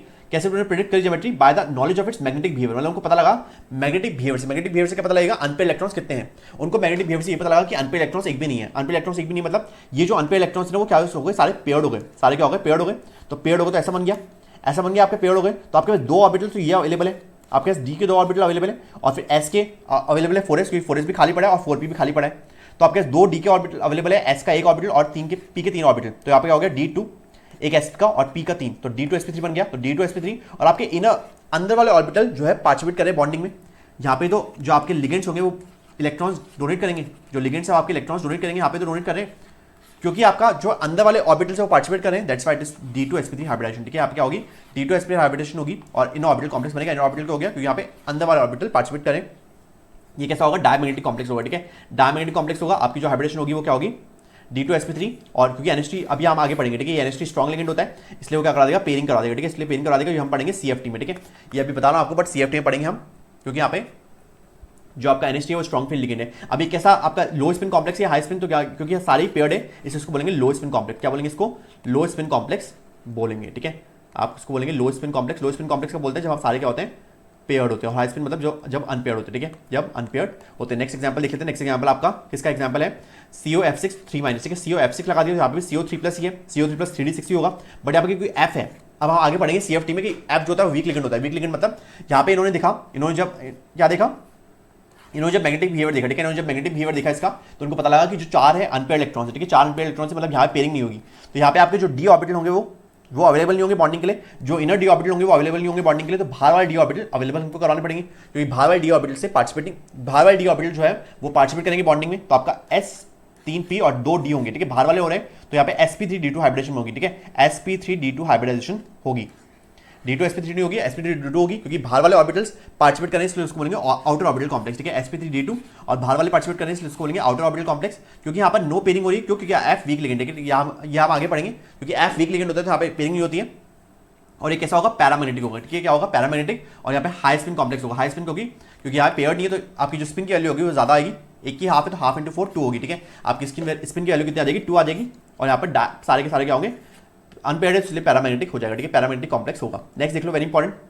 Next हमारा है NiCl4, तो NiCl4 Cl भी हमारा आपका वीक लिगेंड होता है, नो पेयरिंग, तो NiCl4 2-, NiCl4 2- में आपका जो चार्ज होगा कैसा निकालोगे आप, NiCl4 2-, तो आप चार्ज कैसे निकालोगे, x - 4 = -2, तो x हो गया +2, तो मतलब Ni कितने में है, Ni आपका +2 में है, Ni आपका कितने में है, +2 में, तो Ni2+ मतलब 3d8 हो गया, 3d8, तो पेयरिंग नहीं होगी तो आपको बाहर वाले इलेक्ट्रॉन्स ही पार्टिसिपेट करवाने पड़ेंगे, बाहर वाले ऑर्बिटल्स पार्टिसिपेट करवाने पड़ेंगे, क्योंकि हमारे पास 4 ऑर्बिटल्स हैं, हमारे पास 4 लिगेंड्स, हमको कितने ऑर्बिटल्स चाहिए, 4 ऑर्बिटल्स, तो हमारा हाइब्रिडेशन क्या होगी, sp3 हाइब्रिडेशन होगी, ठीक है, sp3 हाइब्रिडेशन होगी, और हमको पता है sp3 हाइब्रिडेशन में क्या होती है, हमारी ज्योमेट्री होती है टेट्राहेड्रल, ठीक है, ज्योमेट्री होती है हमारी टेट्राहेड्रल, तो यहाँ पे जो आपका होगा टेट्राहेड्रल होगा और sp3 हाइब्रिडेशन होगी, और क्योंकि सारे के सारे अनपेयर्ड है, 2 अनपेयर्ड इलेक्ट्रॉन्स हैं, तो आपका क्या हो जाएगा, यहाँ पर क्या हो जाएगा, पैरामैग्नेटिक हो जाएगा, ठीक है, पैरामैग्नेटिक हो जाएगा, because it contains 2 unpaired electrons. अब बात कर लेते हैं NiCl4 की, very important, NiCl4 important exam के लिए, तो देखो NiCl4 में आपका Ni0 होगा, ठीक है, Ni0 4:3d8, बट CO जो होता है हम आगे पढ़ेंगे, CO जो होता है स्ट्रॉन्ग लिगेंड होता है, वो पेयरिंग करवा देता है, ठीक है, ये आपका CFT ने बताया था, ये आपका CFT ने बताया था कि स्ट्रॉन्ग लिगेंड होता है तो पेयरिंग करवा देगा, पेयरिंग करवा देगा, तो आपको जो 4:2 इलेक्ट्रॉन्स है ना, जो आपका 3d8 है, क्योंकि हमको पता है 4s और 3d की एनर्जी सेम होती है, तो आपके s इलेक्ट्रॉन्स d में चल जाएंगे, तो आपका बन जाएगा 3d10, ठीक है, कि 3d10 बन जाएगा, 4s खाली हो जाएगा, 4p खाली हो जाएगा, तो अभी आपका क्या बन रहा है, sp3 बन रहा है, टेट्राहेड्रल बन रहा है, पर डायमैग्नेटिक कॉम्प्लेक्स है, वहां पे क्या था, पैरामैग्नेटिक कॉम्प्लेक्स था, बट यहाँ पे क्या होगा, डायमैग्नेटिक कॉम्प्लेक्स होगा, because of CO is a strong ligand, CO strong ligand की वजह से यहाँ पे पेयरिंग करा देगा और sp3 हाइब्रिडेशन करवा देगा, टेट्राहेड्रल बना देगा, डायमैग्नेटिक कर देगा, तो Ni0 हो जाएगा ये। नेक्स्ट देखते हैं CN- स्ट्रॉन्ग लिगेंड, तो यहाँ पे देख लो हमारा NiCN4 2- है, NiCN4 2- में Ni आपका 2+ होगा, ठीक है, Ni आपका 2+ होगा, Ni2+ मतलब 3d8, तो यहाँ पे 4:2 नहीं होगा, 3d8 होगा। अब 3d8 होने की वजह से ध्यान से देख लो, 3d8 होने की वजह से यहाँ पे आपके जो ये दोनों इलेक्ट्रॉन्स है वो पेयर हो जाएंगे, तो आपका एक d फ्री हो जाएगा, ठीक है, आपका एक d फ्री हो जाएगा, ठीक है, dsp2 हाइब्रिडाइजेशन, क्योंकि आपका एक d फ्री हो गया है, एक ऐसे ले लिया और 2p ले ली, तो आपका dsp2 बनेगा, dsp2 मतलब स्क्वायर प्लेनर ज्योमेट्री, ठीक है, आपकी जो ज्योमेट्री होगी वो क्या होगी, स्क्वायर प्लेन होगी, और क्या होगा, आपका जो कंपाउंड होगा डायमैग्नेटिक होगा, ठीक है, कंपाउंड जो होगा आपका डायमैग्नेटिक होगा, dsp2 हाइब्रिडाइजेशन मतलब स्क्वायर प्लेन आपकी ज्योमेट्री हो जाएगी, तो आपको पता होना चाहिए NiCN4 2- में आपका स्क्वायर प्लेनर ज्योमेट्री होगी। तो मैग्नेटिक प्रॉपर्टीज देख लें, मैग्नेटिक प्रॉपर्टीज क्या बताती है, मैग्नेटिक प्रॉपर्टीज आपको बताती है कि अनपेयर्ड इलेक्ट्रॉन्स कितने हैं, ठीक है, the magnetic moment of coordination compounds can be measured by the magnetic susceptibility experiments, इससे पता लग रहा है, इसके रिजल्ट से can be used to obtain the information about the number of unpaired electrons, unpaired electron से क्या पता लगेगा, हमको अनपेयर्ड इलेक्ट्रॉन से ये पता लगेगा कि जो स्ट्रक्चर है वो मेटल कॉम्प्लेक्स का स्ट्रक्चर कैसा है, ठीक है, अनपेयर्ड इलेक्ट्रॉन से ये पता लगेगा कि मेटल स्ट्रक्चर का आपका मेटल कॉम्प्लेक्स का स्ट्रक्चर कैसा है। तो critical study of the magnetic data of the coordination compounds of the metal of the first transition series reveal some complications for metal ions with up to 3 electrons in d orbitals, जैसे 3i3+ है, d1 है, v3+ d2 है और cr3+ d3 है। यहाँ पे 2 vacant orbitals available हैं, 2 vacant d orbitals available है for octahedral hybridisation with 4s and 4p, तो यहाँ पे क्या बनेगा आपका हमेशा d2sp3 बनेगा, क्योंकि यहाँ पे हमेशा 2 वैकेंट ऑर्बिटल्स आपके अवेलेबल होंगे। बट अगर हम बात करें इसमें वैकेंट ऑर्बिटल अवेलेबल नहीं है, एक ही है, जैसे d4 हो गया, d5 हो गया, d6 हो गया, तो यहाँ पे case vacant pair of D orbital results only by pairing of 3d electrons which leaves 2 1 और 0 अनपेयर्ड इलेक्ट्रॉन्स, यहाँ पे 2 होंगे इसके केस में, Cr2+ के केस में और Mn3+ के केस में 2 अनपेयर्ड इलेक्ट्रॉन्स होंगे, यहाँ पे 1 होंगे, Mn2+ के केस में 1 अनपेयर्ड इलेक्ट्रॉन हो जाएगा, क्यों, क्योंकि Mn2+ का क्या होता है, Mn2+ में ऐसा हो जाएगा ना, ये 3d5 होता है, 1 2 3 4 5, तो अगर आपने 2 इलेक्ट्रॉन्स को पेयर करवा भी दिया, अगर आपने 2 इलेक्ट्रॉन्स को पेयर करवा भी दिया, तो आपका एक इलेक्ट्रॉन तो अनपेयर्ड रह जाएगा, एक इलेक्ट्रॉन तो अनपेयर्ड रह जाएगा, तो वही बोल रहा है कि एक इलेक्ट्रॉन तो अनपेयर्ड रह जाएगा, इस केस में आपका 0 इलेक्ट्रॉन अनपेयर्ड रहेगा, क्योंकि सारे इलेक्ट्रॉन्स पेयर हो जाएंगे। The magnetic data agree with the maximum spin many cases, but अगर हम बात करें हाउएवर D4 एंड D5 की बात करें तो कॉम्प्लिकेशन है MnCn होल 6 3- जो है वहाँ पे 2 अनपेड इलेक्ट्रॉन्स है, बट MnCl होल 6 3- में वहाँ पे 4 अनपेड इलेक्ट्रॉन्स है। तो ऐसा क्यों हो रहा है? ऐसा इसलिए हो रहा है क्योंकि जो Cn है वो आपका स्ट्रॉन्ग लिगेंड है और Cl जो है वो आपका वीक लिगेंड है, जो कि VBT एक्सप्लेन नहीं कर पाती, ठीक है, जो VBT एक्सप्लेन नहीं कर पाई थी। सिमिलर अगर हम बात करें FeCn होल 6 3- में वहाँ पे magnetic movement of single unpaired electron है, बट Fe6 3- में वहाँ पे paramagnetic movement of 5 unpaired electrons. तो ऐसा क्यों हो रहा है? बिकॉज F जो है आपका वीक फील्ड लिगेंड है और आपका Cn जो है वो स्ट्रॉन्ग फील्ड लिगेंड है, जो कि हम पढ़ेंगे CFT में आगे, ठीक है। तो ये सारे क्या थे? एक्सेप्शन बता रखे हैं, तो वही बता रखा है। अगर हमको बोला है the spin only magnetic moment of MnBr4 2- is 5.9, तो देखो अगर 5.9 है, 5.9 मतलब 5 अनपेड इलेक्ट्रॉन्स हो गए, N5 हो गए, N5 मतलब Mn2+ हो गया, Mn2+ मतलब 5 अनपेड इलेक्ट्रॉन्स हो गए। क्योंकि 5 अनपेड इलेक्ट्रॉन्स बोल रहा है वो हमको, तो हमारे हाइब्रिडेशन, हमारे जो बॉन्डिंग पार्टिसिपेट कौन से करेंगे? बाहर वाले पार्टिसिपेट करेंगे, तो हमारे को 4 ऑर्बिटल चाहिए, हमको 4 ऑर्बिटल क्योंकि हमके पास 4 लिगेंड्स है, ठीक है, हमको 4 ऑर्बिटल्स चाहिए क्योंकि हमारे पास 4 लिगेंड्स है, तो हमारे पास sp3 बनेगा, ठीक है। क्या हाइब्रिडेशन हो जाएगी? sp3, और आपकी जो ज्योमेट्री होगी वो टेट्राहेड्रल होगी, ठीक है, टेट्राहेड्रल होगी बिकॉज ऑफ sp3 हाइब्रिडाइजेशन। तो it should be tetrahedral in shape rather than square planar because of all the presence of 5 unpaired electrons, क्योंकि सारे के सारे अनपेड है, इसलिए क्या होगा? आपका स्क्वायर प्लेनर नहीं होगा, आपका टेट्राहेड्रल हो जाएगा, ठीक है। तो ये सारी लिमिटेशंस थी जो हमको पढ़नी है। It involves number of assumptions, बहुत सारे असम्पशंस करे थे उन्होंने। It does not give quantitative interpretation of magnetic data, वो उन्होंने मैग्नेटिक डेटा को सही से इंटरप्रेट नहीं किया था। It does not explain the colour को एक्सप्लेन नहीं किया था। It does not give a quantitative interpretation of the thermodynamic और kinetic stability of the quantity compound, thermodynamic और काइनेटिक स्टेबिलिटी को एक्सप्लेन नहीं किया था। It does not make exact predictions regarding the tetrahedral square planar structure of 4 quantity complexes. उन्होंने ये exact definition define नहीं किया था, ये एक्जैक्ट रीजन नहीं बताया था कि कौन सा वाला टेट्राहेड्रल बनाया और कौन सा वाला स्क्वायर प्लेनर शो करेगा। It does not distinguish very important between the weak and strong field, जो कि आपको CFT ने बताया। अब CFT क्या बोलती है? CFT बोलती है कि which very important, CFT is an electrostatic model which considered the metal ligand bond. जो मेटल और लिगेंड का बॉन्ड है वो कैसा होता है? आयनिक होता है, purely from electrostatic interactions between the metal ion and the ligand. उन्होंने क्या बोला कि जो आपका मेटल और लिगेंड का बॉन्ड है वो एकदम प्योरली आयनिक है, एकदम इलेक्ट्रोस्टैटिक अट्रैक्शन है, इंट्रैक्शन है। लिगेंड्स को क्या ट्रीट किया जाता है? पॉइंट चार्जेस ट्रीट किया जाता है। Ligands are treated as point charges in case of anions and the और point dipoles in case of neutral molecules. अगर न्यूट्रल मॉलिक्यूल्स को पॉइंट डायपोल की तरह काम करेंगे, पॉइंट डायपोल की तरह ट्रीट करेंगे। अगर आपके एनायनिक है तो आप पॉइंट चार्जेस की तरह ट्रीट करेंगे। अब वेरी इंपॉर्टेंट, जब आपके लिगेंड्स नहीं है, जब आपके लिगेंड्स नहीं है, in the d orbitals isolated जब अकेले हैं, gases metal atom ion have same energy, they are degenerate. Same energy मतलब डीजेनरेट। जैसे ही लिगेंड ने अप्रोच किया, the degeneracy is maintained if a spherically symmetrical field of negative charges surround the metal atom or ion। अगर spherically symmetrical जो आपका ligands होंगे वो surround करेंगे। However, when this negative field is due to the ligands, अगर जब आपका ligands होंगे either anionic or negative ends of dipolar molecules like NH3 or H2O in a complex, it becomes asymmetrical। तो जैसे आपके ligands होंगे approach करेंगे, उनका जो इंट्रैक्शन होगा कैसा होगा? प्योरली अनसिमेट्रिकल होगा। उसकी वजह से क्या हो जाएगी? जो आपकी इलेक्ट्रॉन डेंसिटी होगी वो असिमेट्रिकली डिस्ट्रीब्यूट होगी।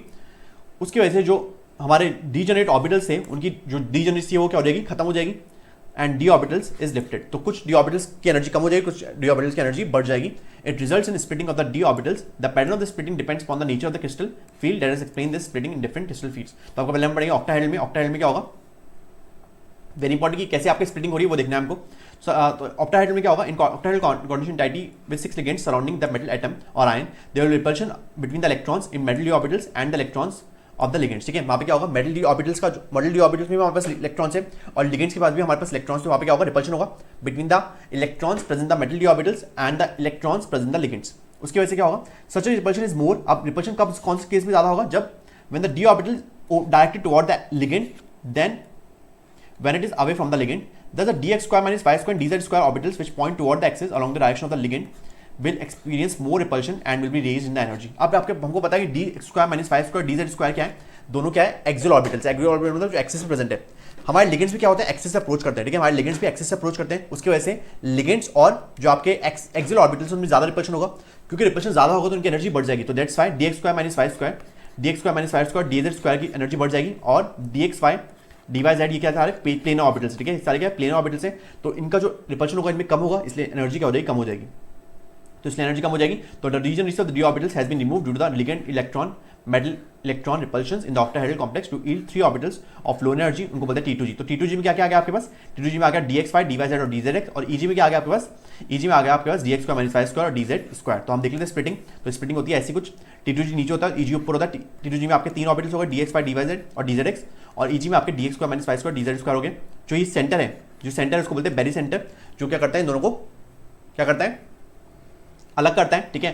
तो अलग करता है। The splitting of the degenerate levels due to the presence of ligands in a definite geometry is termed as crystal field splitting। तो ये जो स्प्लिटिंग होती है ना T2G और EG के बीच में जो स्प्लिटिंग होती है उसको बोलते हैं डेल नॉट, क्योंकि ऑक्टाहेड्रल केस है तो इसको डेल नॉट बोलेंगे, टेट्राहेड्रल का केस होता है तो डेल टी बोलते हैं।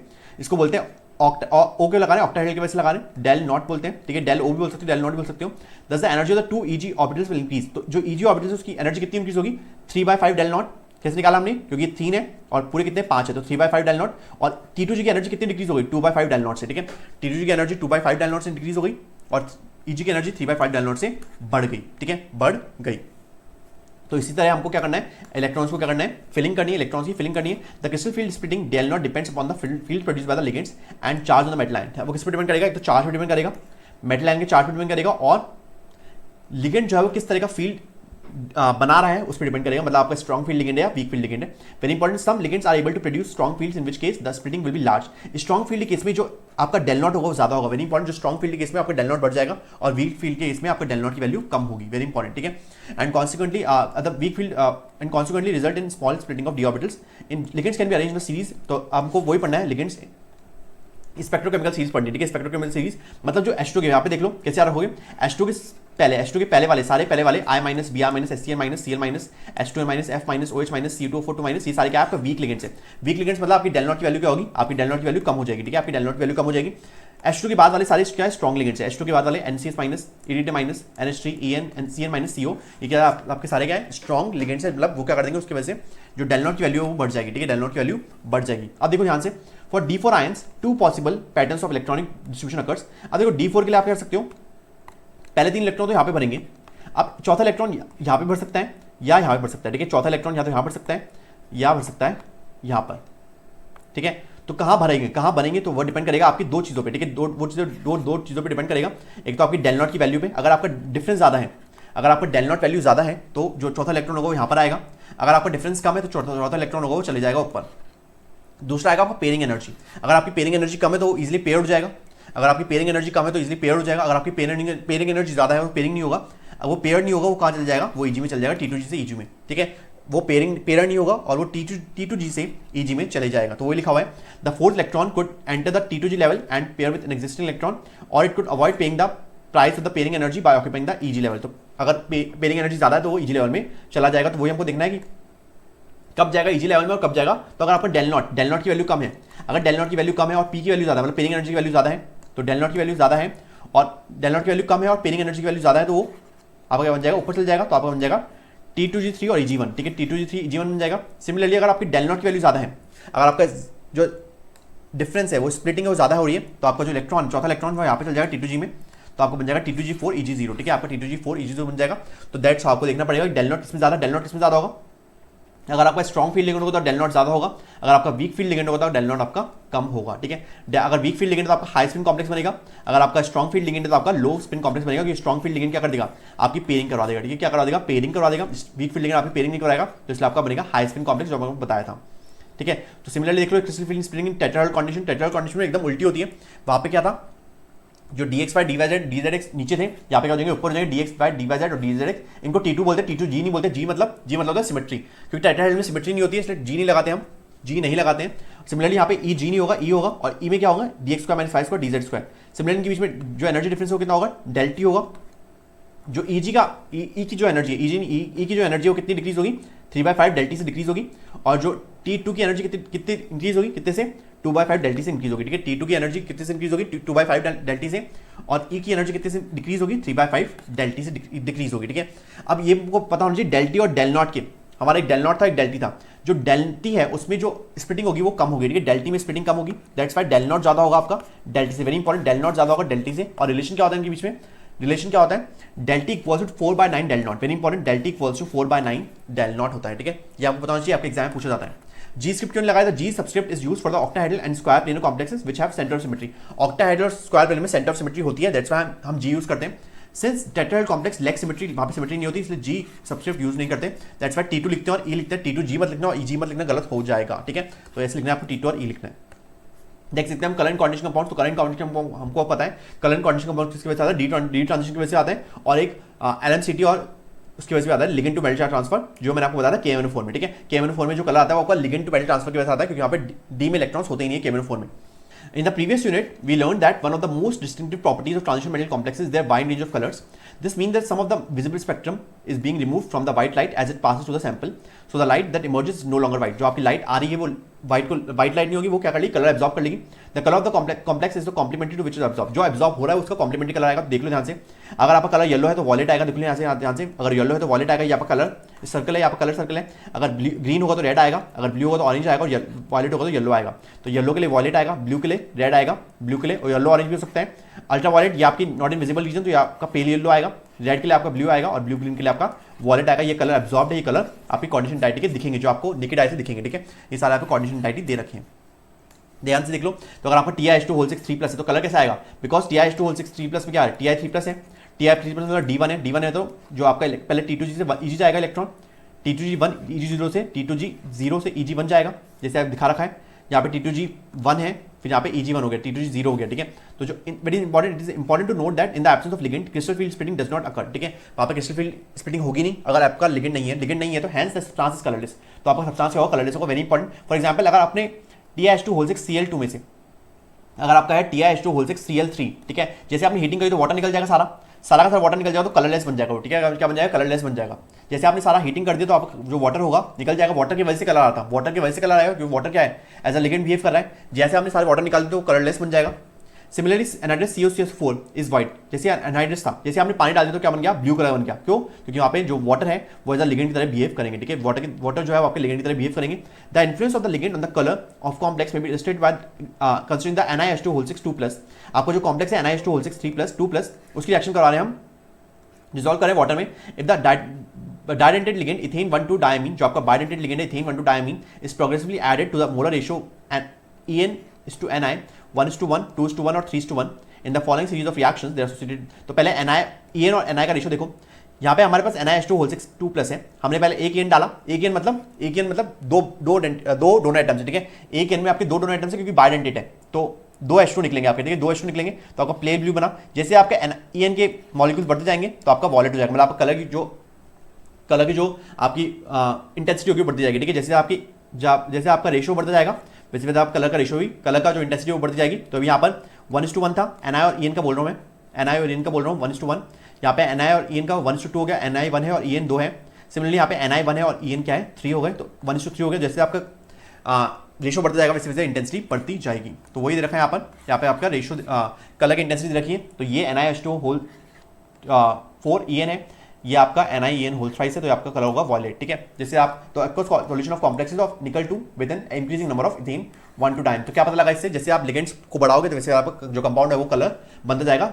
कलर क्यों आ रहा है? कलर आ रहा है बिकॉज ऑफ स्प्लिटिंग, ठीक है। कलर आ रहा है बिकॉज ऑफ स्प्लिटिंग, उसकी वजह से क्या हो रहा है? डी ट्रांजिशन हो रहा है। अब ये इंपॉर्टेंट है, देखो ये इंपॉर्टेंट है, ये भी एग्जाम में आ सकता है। The colours produced by the electronic transition with in the d orbitals of a transition metal ion occur frequently in everyday life. Ruby एक कलर होता है, Ruby is aluminium oxide Al2O3 containing about, Ruby क्या बोलते हैं? Ruby मतलब Al2O3 होता है, plus उसमें क्या होता है? Cr3+ भी होते हैं, 0.5 to 1% Cr3+ आयंस होते हैं, जो होता है D3, Cr3+ मतलब D3, which are randomly distributed in position normally occupied by Al3+। तो जो क्या है? नॉर्मली क्या हो रहे हैं? रैंडमली क्या हो रहे हैं? डिस्ट्रीब्यूट हो रहे हैं। We may view these chromium 3 species as octahedral chromium 3rd complexes incorporated in aluminum lattice। D transition at the centres give rise to the colour. उसकी वजह से देखो Cr3+ है, Cr3+ की वजह से डी ट्रांजिशन होगा, डी ट्रांजिशन की वजह से आपके पास कलर आ जाएगा, ठीक है। डी ट्रांजिशन की वजह से आपके पास कलर आ जाएगा। इन इमरल्ट मतलब Cr3+ ions occupy tetrahedral sites in the mineral barrel आपका मिनरल है ये, ठीक है। आपको मिनरल का फॉर्मूला रखने की जरूरत नहीं है। The absorption band seen the ruby shift to longer wavelength namely yellow red और ब्लू। तो आपका येलो रेड और ब्लू कलर आ जाएगा, क्यों? क्योंकि यहाँ पे Cr3+ आयंस प्रेजेंट है, causing emerald to transmit light in green region, ठीक है। तो आपका येलो रेड और ब्लू एब्जॉर्ब होगा, तो आपका जो लाइट ट्रांसमिट होगी वो कैसे होगी? ग्रीन रीजन की होगी, ठीक है। ग्रीन रीजन की आपको दिखेगी, ठीक है। ग्रीन रीजन की आपको दिखेगी क्योंकि एब्जॉर्ब कौन से हो रहे हैं? येलो रेड और ब्लू कलर एब्जॉर्ब हो रहे हैं। अब आते हैं limitation of crystal field theory पे। तो लिमिटेशन क्या क्या थी?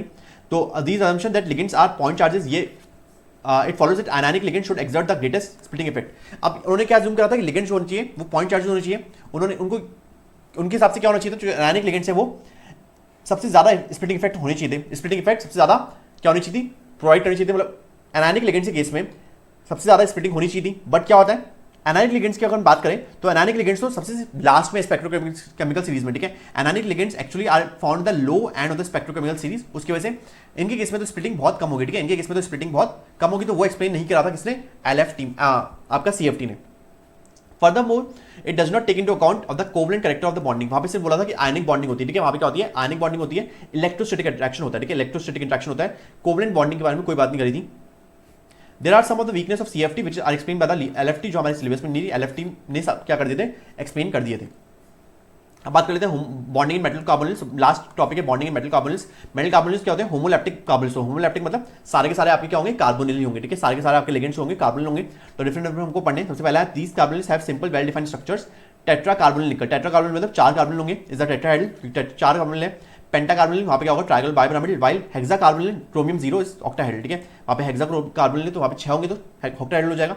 सिमिलरली अगर बात करें डेका कार्बोनिल डायमैग्नीज, डेका कार्बोनिल डायमैग्नीज में क्या होगा, is made up of 2 square pyramidal MnCO5 units, Deka मतलब आपके 10 होंगे, ठीक है, Mn2CO10 हो जाएगा, ठीक है, Mn2CO10 हो जाएगा, तो ऐसा दिखता है Mn2CO10, ऐसा दिखेगा। तो आपके एक Mn के अराउंड क्या होगी, आपकी ज्योमेट्री क्या होगी, 1 2 3 4 5 6, ठीक है, एक Mn के अराउंड की ज्योमेट्री क्या होगी आपकी 6 हो गई, 6 बॉन्ड्स है। और इसको बात करें, इसकी बात करें तो यहाँ पे 2 स्क्वायर पिरामिड है, ये एक स्क्वायर पिरामिडल और ये आपका एक स्क्वायर पिरामिडल, तो 2 स्क्वायर पिरामिडल क्या हो रहे हैं, कंबाइन हो रहे हैं, तो वही लिखा हुआ है 2 square pyramidal MnCO5 units joined by Mn bond. तो आपके Mn बॉन्ड है यहाँ पे, ठीक है, क्या है Mn बॉन्ड है, Mn2CO10 में सारे के सारे CO क्या आपके टर्मिनल है, टर्मिनल मतलब कोई ब्रिजिंग नहीं है। वेरी इंपॉर्टेंट, नेक्स्ट देखो, octa carbonyl dicobalt 0 has a CO bond bridge by 2 CO groups, ठीक है, इसमें क्या है 2 CO तो ब्रिज में है, 2 CO ब्रिज में, 2 CO ब्रिज में किसके बीच में, किससे ब्रिज्ड है, 2 कोबाल्ट के मॉलिक्यूल्स में, ये कार्बन के मॉलिक्यूल्स, ठीक है, कार्बन के मॉलिक्यूल 6 जो है, ये पूछा जाता है आपसे, ठीक है, ये 6 जो है आपके क्या है, टर्मिनल कार्बन से 6 टर्मिनल है और 2 आपके ब्रिज है, ठीक है, 2 आपके ब्रिज है। सिमिलरली अगर बात करें ये FeCO5 तो यहाँ पे ट्राइगोनल बाइपिरामिडल है, यहाँ पे टेट्राहेड्रल है और यहाँ पे क्या है ऑक्टाहेड्रल है, सिंपल है ये वाला, ठीक है। अब हम इनमें बॉन्डिंग कैसे होती है, बॉन्डिंग कैसे होती है, तो देखो पहले ध्यान से देखो, पहले तो आपको जो कार्बन होगा मेटल के वैकेंट ऑर्बिटल में डोनेट करेगा इलेक्ट्रॉन्स, वैकेंट के मेटल के वैकेंट ऑर्बिटल में डोनेट करेगा इलेक्ट्रॉन्स, तो वो सिग्मा बॉन्ड होगा, ठीक है, पहला जो बॉन्ड बनेगा वो सिग्मा बॉन्ड बनेगा। फिर हमारे पास क्या है, मेटल के पास भी, ठीक है, मेटल के पास क्या है, मेटल के पास भी तो इलेक्ट्रॉन्स है, मेटल के पास भी अपने डी इलेक्ट्रॉन्स है, तो मेटल जो है वो अपने इलेक्ट्रॉन्स को डोनेट करेगा किससे, कार्बोनिल के पाई स्टार ऑर्बिटल में, ठीक है, वेरी इंपॉर्टेंट, कार्बोनिल के पाई स्टार ऑर्बिटल में डोनेट करेगा, दैट इज पाई बॉन्डिंग, इसको बोलते हैं पाई बॉन्डिंग। तो किस बॉन्ड से करेगा, सिग्मा के बॉन्ड, सिग्मा के बाद कौन सा बॉन्ड बनेगा, पाई बॉन्ड बनेगा। तो जो मेटल है वो अपने इलेक्ट्रॉन्स को डोनेट करेगा जो कार्बोनिल है उसके पाई स्टार ऑर्बिटल में, उसको बोलते हैं सिनर्जिक बॉन्डिंग, उसको क्या बोलेंगे, सिनर्जिक बॉन्डिंग बोलेंगे, ठीक है, इसको बोलेंगे सिनर्जिक बॉन्डिंग। तो metal metal atom in metal carbonyls possess both sigma and pi character, sigma भी बना रहे हैं और पाई भी बना रहे हैं। MC sigma bond is formed by the donation of lone pair of electrons on the carbonyl carbon into a vacant orbital of metal. जो कार्बोनिल कार्बन है वो अपने इलेक्ट्रॉन्स को डोनेट करेगा इसमें वैकेंट ऑर्बिटल के, मेटल के वैकेंट ऑर्बिटल में। नेक्स्ट देखो, the MC pi bond is formed by the donation of pair of electrons from a filled d orbital of metal into the vacant anti bonding, ठीक है, anti bonding, ठीक है, vacant anti bonding, जो metal के field, जो metal है अपने वो पेयर इलेक्ट्रॉन्स डोनेट करेगा किसमें, from d orbital to vacant anti bonding orbital of CO और carbon monoxide. The metal to ligand bonding creates a synergic effect, इस सिनर्जिक इफेक्ट प्रोवाइड करेगा with strength the bond between the CO and metal, जो CO और metal के bond को बढ़ा देगा, CO और मेटल की जो स्ट्रेंथ है, जो CO जो ये बॉन्ड है ना, ये बॉन्ड आपका उसकी स्ट्रेंथ को क्या कर देगा, बढ़ा देगा। तो ये क्या हो गया हमारा, जो मेटल कार्बोनिल की बॉन्ड थी, मेटल कार्बोनिल बॉन्ड स्ट्रेंथ क्या हो गई, इंक्रीज हो गई because of this synergic bonding. तो very important, more the back bonding, back bonding मतलब जो मेटल इलेक्ट्रॉन्स, मेटल जो है बॉन्डिंग, मेटल जो है डोनेट करेगा किसको, कार्बोनिल को, तो मोर द बैक बॉन्डिंग इसको बोलते हैं बैक बॉन्डिंग, इसको क्या बोलेंगे, बैक बॉन्डिंग बोलेंगे। तो more the back bonding higher the strength, ठीक है, जितनी ज्यादा बैक बॉन्डिंग होगी उतनी ज्यादा मेटल और कार्बोनिल की बॉन्ड की स्ट्रेंथ होगी, ठीक है, मेटल कार्बोनिल बॉन्ड की स्ट्रेंथ बढ़ जाएगी। तो with this we have completed the chapter. अब हमको पढ़ना है इंपॉर्टेंट एप्लीकेशंस, इंपॉर्टेंट एप्लीकेशन मैंने आपको मार्क कर रखी है, ध्यान से देख लो। तो quadratic compounds find use in many qualitative and quantitative chemical analysis. The familiar color reactions give by metal ions with a number of ligands, especially chelating ligands. So chelating ligands जो है वो बहुत ज़्यादा एप्लीकेशन में participate करते हैं as a result of formation of coordination entities form the basis for their detection and estimation by classical and instrumental methods of analysis. कौन कौन से होते हैं, तो EDTA है जिसमें आपके EDTA होगा DMG और DMT मतलब डाइमिथाइल ग्लाइकोजिम, ठीक है, dimethyl glyoxime, then alpha nitroso beta naphthol, alpha nitroso beta naphthol and cupron भी होगा। सिमिलरली अगर हार्डनेस ऑफ वाटर डिटरमाइन करनी है हमको, hardness of water is estimated is estimated by simple titration with Na2 EDTA. The Ca2 plus and Mg2 plus ions form stable complex with EDTA. जो EDTA है उसके साथ stable complex बनाएंगे, उसकी वजह से हम वाटर की हार्डनेस को डिटरमाइन कर सकते हैं with the help of EDTA complexes. Similarly next देखो, some important extraction process of metals. Process of metals like those of silver and gold make use of gold formation. तो इनकी जो extraction process है इससे हम क्या बना सकते हैं, गोल्ड बना सकते हैं. Gold for example combines with gold क्या करेगा, कंबाइन करेगा किसके साथ, साइनाइड आयन के साथ in the presence of oxygen and water to form the coordination compound आपको बन जाएगा in the aqueous solution. Gold can be separated in metallic form from the solution by the addition of zinc. जैसे हम zinc डालेंगे तो आपका zinc का complex बन जाएगा और गोल्ड आपका अलग हो जाएगा. तो गोल्ड को एक्सट्रैक्ट करने में भी जो आपके कॉम्प्लेक्स होते हैं, कोऑर्डिनेशन कॉम्प्लेक्स होते हैं, वो भी यूज होते हैं. सिमिलरली अगर हम प्योरीफाई कर रहे हैं मेटल्स को, can be achieve through formation subsequent decomposition of the coordination compounds. तो अगर हमको प्योर निकल चाहिए, हमारे पास इंप्योर निकल है, तो इंप्योर निकल को पहले क्या करेंगे, कन्वर्ट करेंगे NiCO होल फॉर्म में, मतलब हमारे पास कोऑर्डिनेशन कॉम्प्लेक्स बनाएंगे. कोऑर्डिनेशन कॉम्प्लेक्स के बाद डिकम्पोज हो गई which decompose to pure yield pure nickel. तो हम ऐसे भी कर सकते हैं. ठीक है, हम क्या करें, इंप्योर निकल से प्योर निकल बना रहे through the formation of coordination complex. Very important, ये भी आपकी प्रॉपर्टी इंपॉर्टेंट है. नेक्स्ट आपका जो आपका कोऑर्डिनेशन कंपाउंड्स है वो डिफरेंट बायोलॉजिकल सिस्टम यूज होते हैं. जैसे आपको फोटोसिंथेसिस में कौन सा यूज होता है, मैग्नीशियम यूज होता है. ठीक है, फोटोसिंथेसिस मतलब क्लोरोफिल. ठीक है, पिगमेंट ऑफ ब्लड में आपका आयरन यूज होगा. ठीक है, आयरन होगा. विटामिन B12 वेरी इंपॉर्टेंट, ध्यान से देख लो. विटामिन B12 का नाम क्या होता है, साइनोकोबालामीन. साइनोकोबालामीन, इसमें कौन सा आपका मेटल होता है, कोबाल्ट होता है. ठीक है, कोबाल्ट होता है. ये क्या होता है, एंटी पर्निशियस एनीमिया फैक्टर होता है, is the coordination compound of cobalt. Coordination compound किसका होता है, कोबाल्ट का होता है. सिमिलरली अलग अलग कोऑर्डिनेशन मेटल आयंस भी होते हैं, किसमें, एंजाइम्स में, लाइक कार्बोक्सी पेप्टिडेज A और कार्बोनिक एनहाइड्रेस. इन सब में क्या होते हैं, आपके अलग अलग तरह के मेटल होते हैं. Next is Wilkinson catalyst. Wilkinson catalyst होता है आपका PH3P होल थ्राइस RHCl. तो यहाँ पे रोडियम होता है, रोडियम ऐसा आपके रोडियम कॉम्प्लेक्स होता है जो किसको क्या बोलते हैं, विल्किंसन कैटलिस्ट बोलते हैं, जो कि आपका हाइड्रोजनेशन ऑफ एल्कीन्स में काम आता है. ठीक है, हाइड्रोजनेशन ऑफ एल्कीन्स में काम आता है. सिमिलरली अगर हम बात करें, articles can be electroplated with silver and gold much more smoothly and even more solutions and evenly from solution of the complexes like AgCN whole twice minus and AuCN whole twice minus than from a solution of simple metal ions. तो simple metal ions के formation complex से बनाने की जगह हम अगर इनसे बनाएंगे तो वहाँ पे क्या होगी, जो आपकी इलेक्ट्रोप्लेटिंग होगी वो बहुत स्मूथ होगी, बहुत अच्छी होगी. ठीक है, नेक्स्ट देख लो, आपका फोटोग्राफी में यूज होता है जो AgBr है उसको विच डिसॉल्व द अनडिकम्पोज. जो AgBr जो आपका रह गया है, अनडिकम्पोज हो गया है, रह गया है, वो कॉम्प्लेक्स बना लेगा किसके साथ, Ag कॉम्प्लेक्स बना लेगा. और क्या बनाएगा वो complex, AgS2O3 whole twice 3 minus. Similarly very important, देखो ये वाला जो ग्राफ है, ये वाला जो पैराग्राफ है वो बहुत इंपॉर्टेंट है. There is a growing research, growing interest in the use of chelate therapy. Chelate therapy में यूज होते हैं in medicinal chemistry. An example is the treatment of problems caused by the presence of metals in toxic proportions in plant and animal systems. The excess of copper. Excess of copper कैसे करेंगे, तो excess of copper and iron are removed by the chelating ligands. Chelating ligands से remove कर सकते हैं हम, क्योंकि access of copper और आयरन क्या करेंगे, किलेटिंग लिगेंड्स क्या कर लेंगे, इनके साथ किलेशन फॉर्मिंग, इनके साथ कोऑर्डिनेशन कंपाउंड्स बना लेंगे जिससे कि कॉपर और आयरन क्या हो जाएंगे, रिमूव हो जाएंगे. D penicillamine and desferrioxime B via the formation of coordination compound से क्या क्या बनाते हैं, डी पेनिसिलअमीन बनाते हैं और डी डेसफेरिऑक्सिम B बनाते हैं. It is use in the treatment of lead poisoning. Lead poisoning में भी यूज होता है. वेरी इंपॉर्टेंट, ये इंपॉर्टेंट प्रॉपर्टी आपको कुछ जाती है. लेड पॉइजनिंग में कौन सा यूज होता है, तो ADTA यूज होता है. Some coordination compounds of platinum effectively inhibit the growth of tumour. जो कोऑर्डिनेशन कंपाउंड्स है प्लैटिनम के, जो कोऑर्डिनेशन कंपाउंड है प्लैटिनम के, वो कैंसर के लिए यूज होते हैं, ट्यूमर्स को ट्रीट करने के लिए यूज होते हैं. जो कि क्या होता है आपको पता होना चाहिए, सिस्प्लैटिन. ठीक है, cisplatin example are cisplatin and related compound. Cisplatin जो होता है आपका कैंसर ट्यूमर को ट्रीट करने के लिए काम आता है. तो ये सारी प्रॉपर्टीज जो आपको पता होनी चाहिए, तो मैंने आपको सारी बता दी है एक एक करके. With this we have completed this chapter. Thank you. I hope ये आपको वीडियो बहुत यूजफुल होगी. इसके बाद हम फाइनली 12th का पूरी ऑर्गेनिक, ठीक है, 12th की पूरी ऑर्गेनिक केमिस्ट्री का NCERT वन शॉट करने वाले हैं. NCERT वन शॉट करने वाले हैं. ठीक है, आज ही वीडियो आ जाएगी. Stay tune. ठीक है, आपको सारा कंटेंट यहाँ पे मिल रहा है फ्री में. ठीक है, तो if you are new to my channel please subscribe to my channel, like this video. मैं आपको जल्द मिलता हूं नेक्स्ट वीडियो में. Thank you.